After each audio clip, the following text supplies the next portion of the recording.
All right, we're gonna try this one more time. So I thought it might be fun to make a video today comparing all the different acoustic models that I currently have in my bedroom. I own them all, but I have lots. These, however, are my favorites. These are probably the ones I play most frequently. That's why the other ones stay in the cases. Doesn't matter. Silvertone, 1969, all mahogany body, mahogany neck. Crap tuners. Non-original bridge. And whatever they want to call that.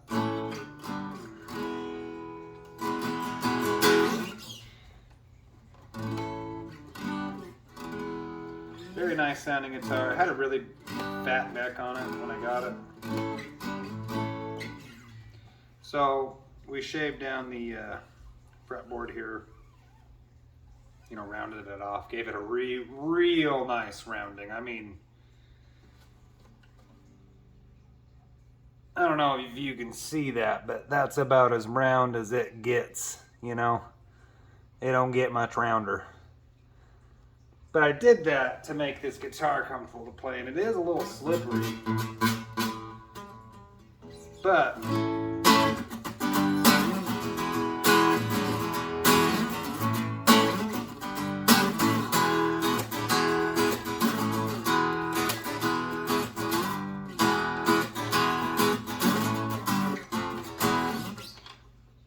got a very nice feel, very nice sound.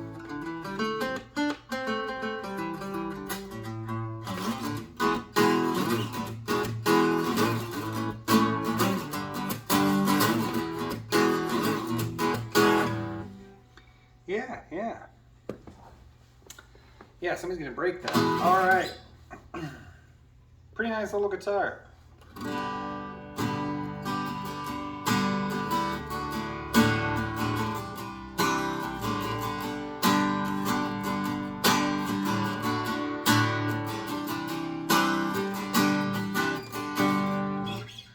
Yeah. She's a beaut. But moving on. Next, we have a 1971 Gibson Heritage featuring, no matter what anybody will tell you, an Indian rosewood body.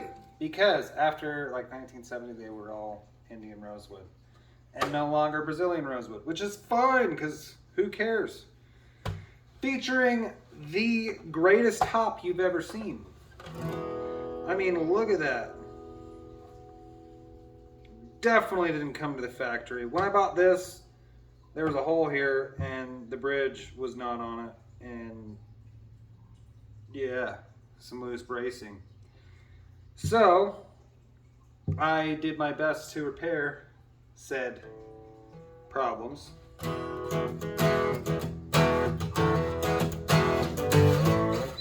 And I'm proud to announce that it went really well.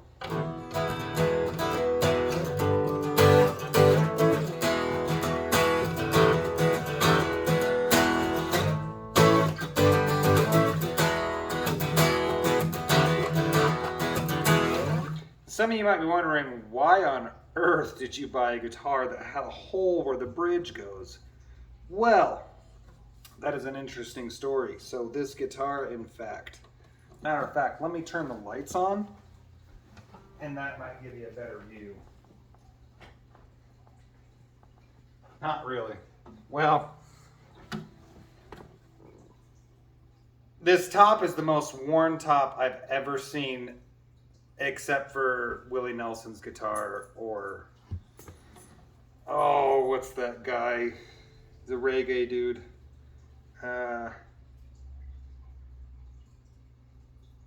Oh my God, Michael Franti. Michael Franti's got a pretty worn guitar like that. That's actually got a hole in it. But I just thought it looked really cool and thought, well, you know, if somebody played a guitar enough to do that, it probably sounded pretty damn good. Let's see if we can't repair this top and do what we can. So I replaced the holes with new spruce. This is a spruce top, by the way, with a mahogany neck. And I Just meticulously glued wood where there wasn't any. And it took a long time, but once everything was said and done, I mean...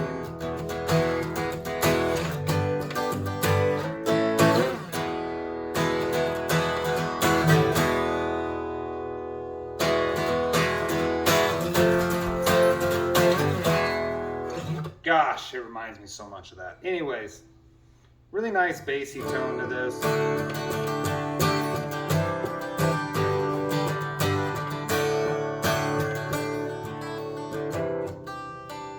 Whatever, I messed up. Either way, this just got a really nice tone. I mean, it's almost overly bassy.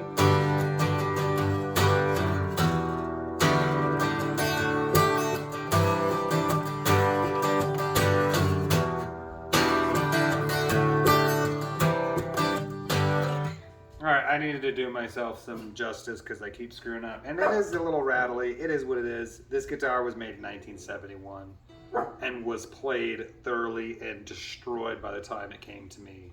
So the fact that it plays at all is nothing short of a miracle. Not just the fact, I've never done anything like this, so that was a new one for me. It was pretty tough. But we got there. So, let me redeem myself.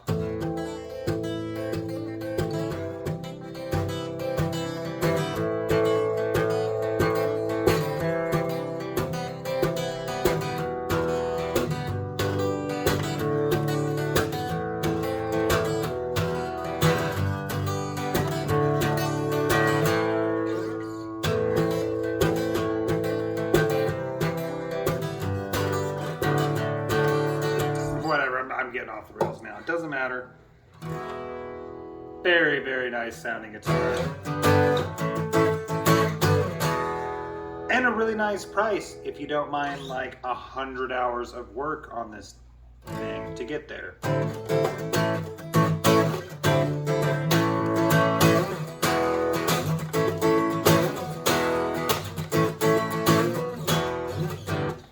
Very nice. All right, moving on.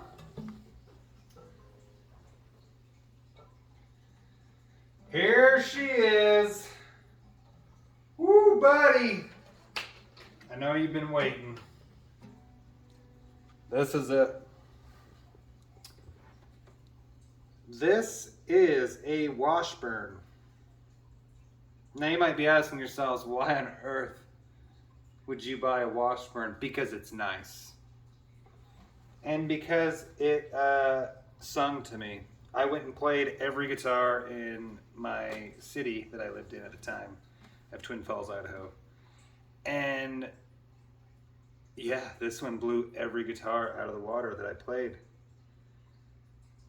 Now, let's talk about it.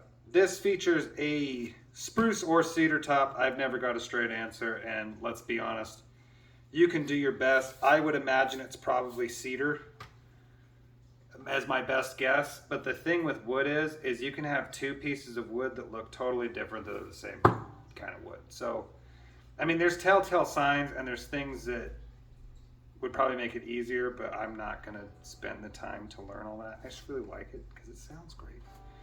This does feature, in fact, though, Indian rosewood sides, and they are solid. So, pretty cool there. They don't sell this guitar anymore, likely because it had Indian rosewood back insides. So probably not something they want to keep investing money into, especially where high-end guitars are getting Indian rosewood now, which is funny. But it is what it is. Mahogany neck. I don't know what kind of mahogany. It is what it is. It actually has a really nice, I think it's maple purfling. Or binding, I guess you would call it. It's binding with a abalone purfling. Yeah, just real nice. Like probably the nicest guitar I've ever purchased, and it really didn't cost me that much because it's Washburn. However, I did a lot of stuff to it. I replaced the bridge with fossilized walrus ivory, FWI, whatever you want to call that. I put on these Godo 510s for the tuners. Very nice. I really like them. I just thought they felt neat, and they have like the lock style buttons, which are really neat. But anyways, let's move on to the playing demo.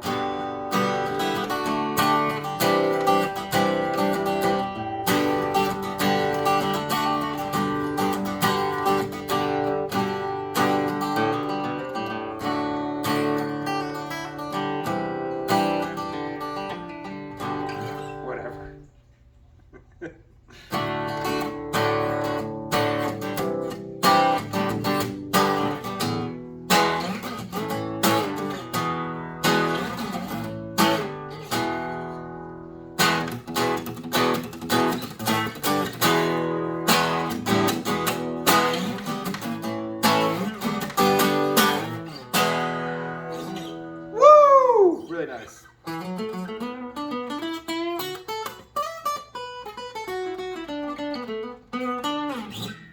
Does feature Fishman electronics. Looks like this is the 301T. Not the best I've ever seen, but definitely not the worst. Pretty nice for what I want it to do. It does have that classic like piezo sound. I really don't like it. It's almost nasally when you plug it in. And I mean, you can kind of mess with the settings and clear a lot of that up, but it's still one of those things that just kind of bothers me.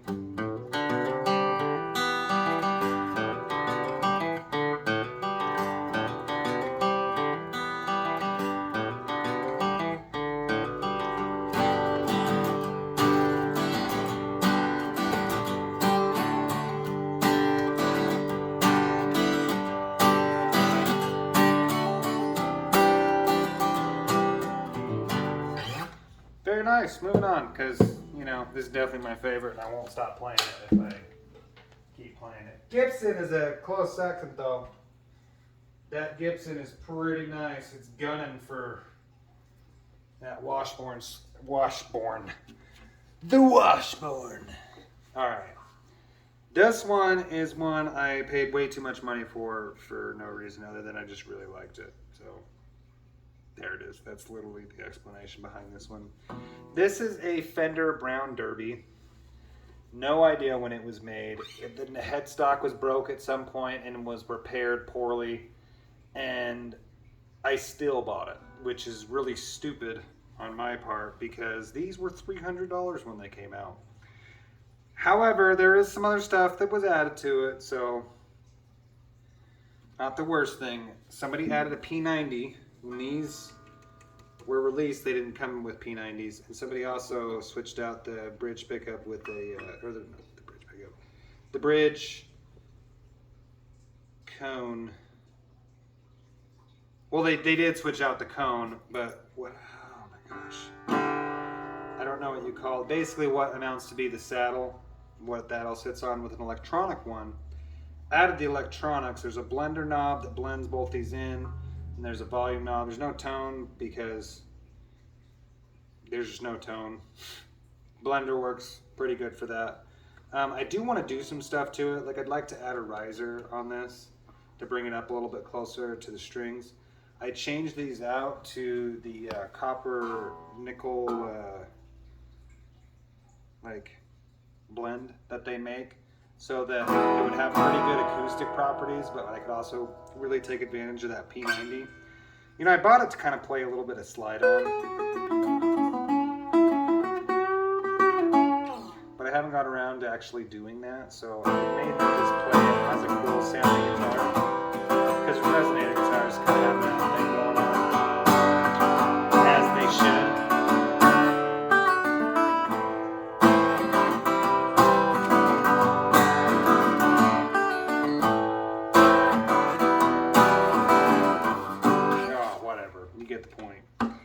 Yeah, resonator guitars are kind of cool. They were kind of made in that weird middle period between acoustic guitars and electrics, where they wanted to be louder and play with the big stand bands.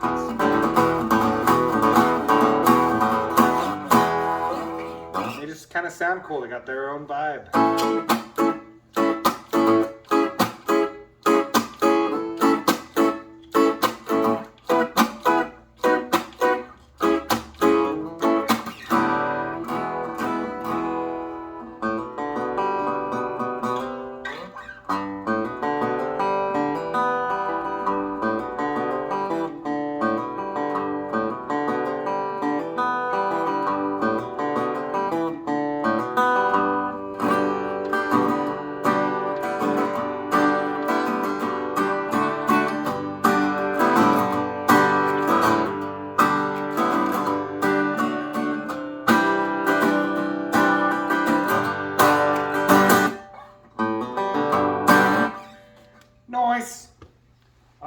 this is the last one of the bunch. And I kind of just threw this one as a fun thing because I do actually play this one as an acoustic quite a bit. And I'll tell you why. So obviously this is an acoustic electric. It's quite a bit thinner than those other ones. This is a Joe Pass Emperor guitar made in Korea.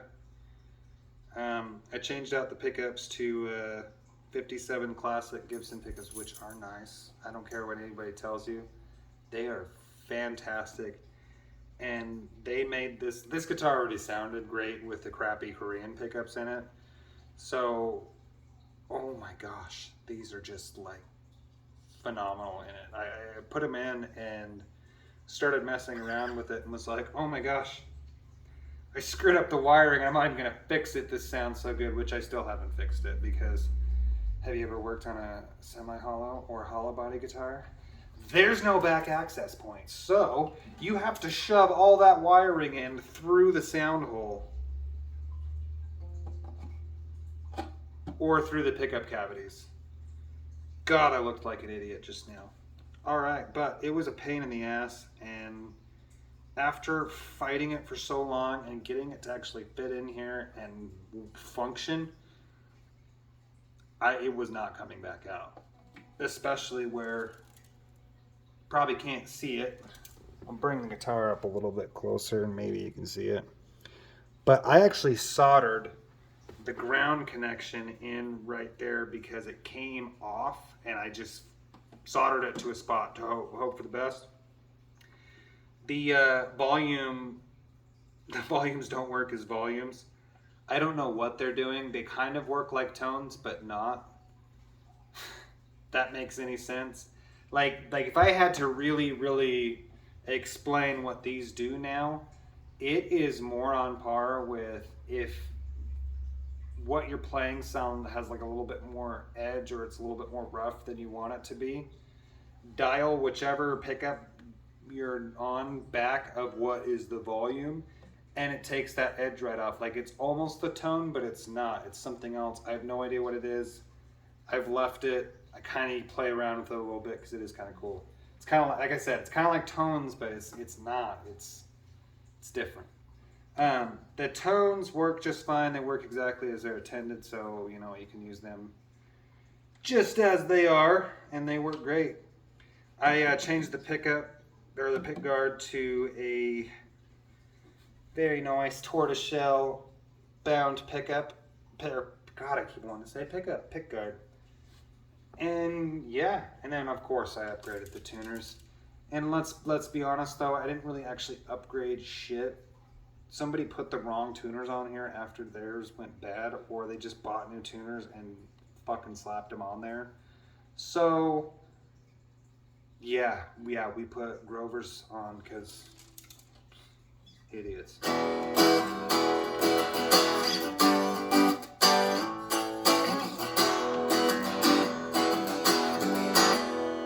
Now, if you notice, this one's significantly quieter than the other ones because, like I said, it is a hollow body guitar,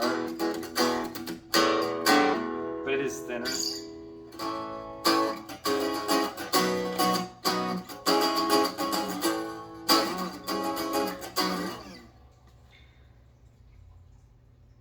But yeah.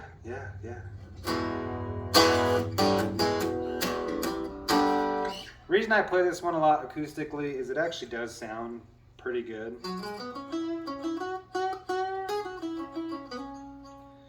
I can play the guitar kind of like an electric and an acoustic without plugging it in.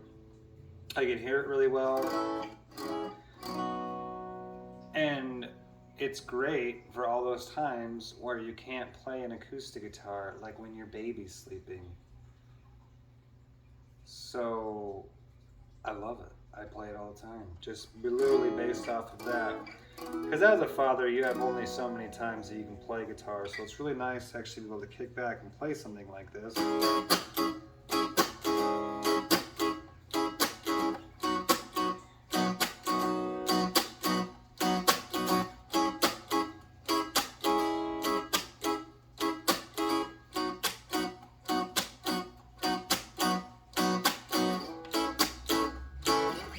sounds great, or you can do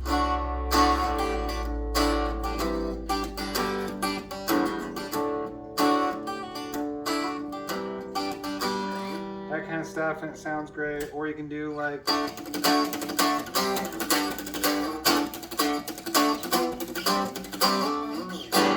and it all sounds great.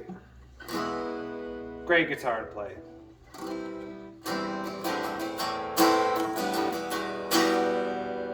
Now, if you had to pick one, which one's your favorite? Because I'll tell you what, mine's probably the Washburn. But like I said, that Gibson is really giving it a run for its money.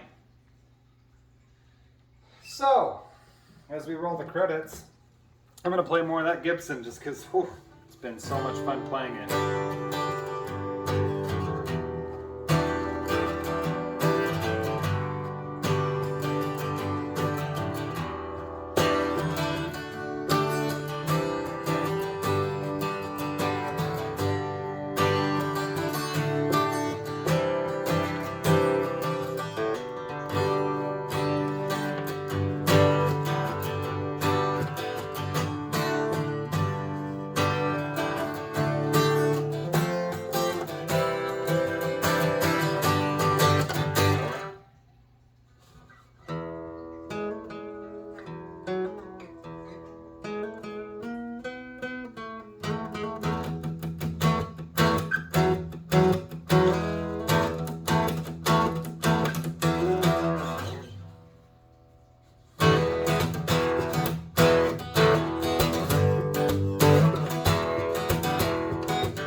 Damn it.